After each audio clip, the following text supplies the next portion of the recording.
বাংলাদেশের সাবেক আওয়ামী লীগ সরকারের সঙ্গে টিউলিপ সিদ্দিক তার পরিবারের সঙ্গে সম্পৃক্ততার সম্ভাব্য ঝুঁকি সম্পর্কে সচেতন ছিলেন না। এটি দুঃখজনক। টিউলিপ সিদ্দিকের পদত্যাগ ইস্যুতে এক চিঠিতে এমন মন্তব্য করেছেন ব্রিটিশ প্রধানমন্ত্রীর নীতি বিষয়ক উপদেষ্টা লরি ম্যাগনাস।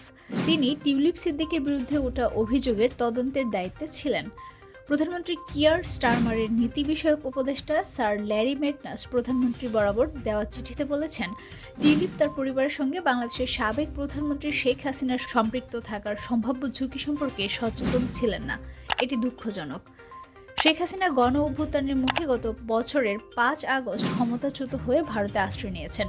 দুর্নীতি ও মানবতা বিরোধী অপরাধের অভিযোগে বাংলাদেশের আদালত তার বিরুদ্ধে গ্রেফতারি পরোয়ানা জারি করেছে।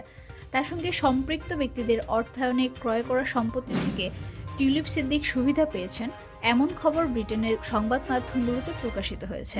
এরপর ব্যাপক চাপের মুখে পড়ে খোদ ক্ষমতাসীন লেবার পার্টি। টিউলিপের পদত্যাগের দাবি তুলে বিরোধী কনজারভেটিভ পার্টি।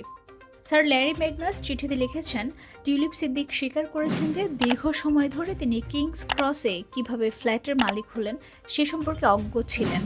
যদিও সম্পত্তি হস্তান্তরের সময় তিনি একটি ভূমি রেজিস্ট্রি ট্রান্সফার ফর্মে স্বাক্ষর করেছিলেন, তবে তিনি মনে করেছিলেন তার বাবা মা ফ্ল্যাটটি তাকে উপহার দিচ্ছেন এবং পূর্বের মালিকের কাছ থেকে এটি কেনা হচ্ছে। ফলে ২০২২ সালের এক প্রশ্নের জবাবে টিউলিপ অনিচ্ছাকৃতভাবে সম্পত্তির দাতার পরিচয় নিয়ে জনগণকে বিভ্রান্ত করেছেন।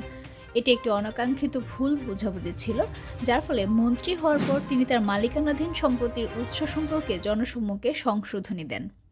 ম্যাগনাস আরও বলেন, টিউলিপ সিদ্দিক মন্ত্রিত্বের আচরণবিধি ভঙ্গ করেননি, তবে যুক্তরাজ্যের আর্থিক খাতের প্রচার ও নিয়ন্ত্রক কাঠামোর সততা বিষয়ক মন্ত্রিত্বের দায়িত্ব থেকে এ ধরনের ঝুঁকি সম্পর্কে সচেতন না থাকাটা দুঃখজনক।